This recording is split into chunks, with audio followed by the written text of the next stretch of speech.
This recording by J. Hall.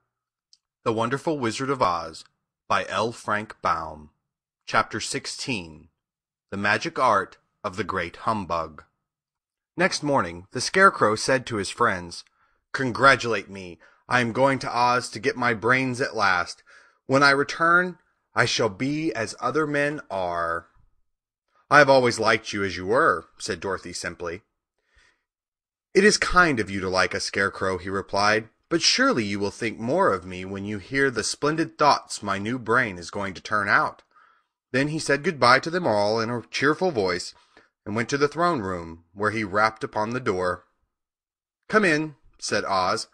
The Scarecrow went in and found the little man sitting down by the window, engaged in deep thought. "I have come for my brains," remarked the Scarecrow, a little uneasily. "Oh, yes, sit down in that chair, please," replied Oz. "You must excuse me for taking your head off, but I shall have to do it in order to put your brains in their proper place." "That's all right," said the Scarecrow. "You are quite welcome to take my head off, as long as it will be a better one when you put it on again."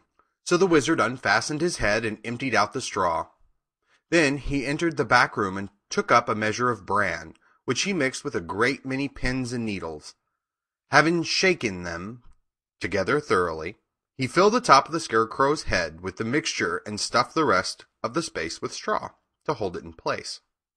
When he fastened the Scarecrow's head on his body again, he said to him, "Hereafter you will be a great man, for I have given you a lot of brand new brains." The Scarecrow was both pleased and proud at the fulfillment of his greatest wish, and having thanked Oz warmly, he went back to his friends. Dorothy looked at him curiously. His head was quite bulged out at the top with brains. "How do you feel?" she asked. "I feel wise indeed," he answered earnestly. "When I get used to my brains, I shall know everything." "Why are those needles and pins sticking out of your head?" asked the Tin Woodman. "That is proof that he is sharp," remarked the Lion. "Well, I must go to Oz and get my heart," said the Woodman. So he walked to the throne room and knocked at the door. "Come in," called Oz, and the Woodman entered and said, "I have come for my heart." "Very well," answered the little man, "but I shall have to cut a hole in your breast so I can put your heart in the right place. I hope it won't hurt you." "Oh, no," answered the Woodman. "I shall not feel it at all." So Oz brought a pair of tinsmith's shears and cut a small square hole in the left side of the Tin Woodman's breast. Then, going to a chest of drawers, he took out a pretty heart, made entirely of silk and stuffed with sawdust. "Isn't it a beauty?" he asked.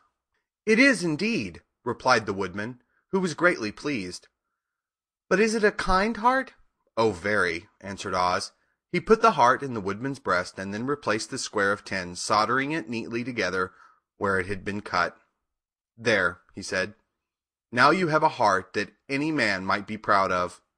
I am sorry that I had to put a patch on your breast, but it really couldn't be helped." "Never mind the patch," exclaimed the happy Woodman. "I am very grateful to you, and shall never forget your kindness." "Don't speak of it," replied Oz. Then the Tin Woodman went back to his friends, who wished him every joy on account of his good fortune. The Lion now walked to the throne room and knocked at the door. "Come in," said Oz. "I have come for my courage," announced the Lion, entering the room. "Very well," answered the little man. "I will get it for you." He went to a cupboard and, reaching up to a high shelf, took down a square green bottle, the contents of which he poured into a green gold dish, beautifully carved. Placing this before the Cowardly Lion, who sniffed at it as if he did not like it, the wizard said, "Drink." "What is it?" asked the Lion. "Well," answered Oz, "if it were inside of you, it would be courage. You know, of course, that courage is always inside one, so that this really cannot be called courage until you have swallowed it. Therefore, I advise you to drink it as soon as possible." The Lion hesitated no longer, but drank till the dish was empty. "How do you feel now?" asked Oz. "Full of courage," replied the Lion, who went joyfully back to his friends to tell them of his good fortune. Oz, left to himself, smiled to think of his success in giving the Scarecrow and the Tin Woodman and the Lion exactly what they thought they wanted. "How can I help being a humbug?" he said.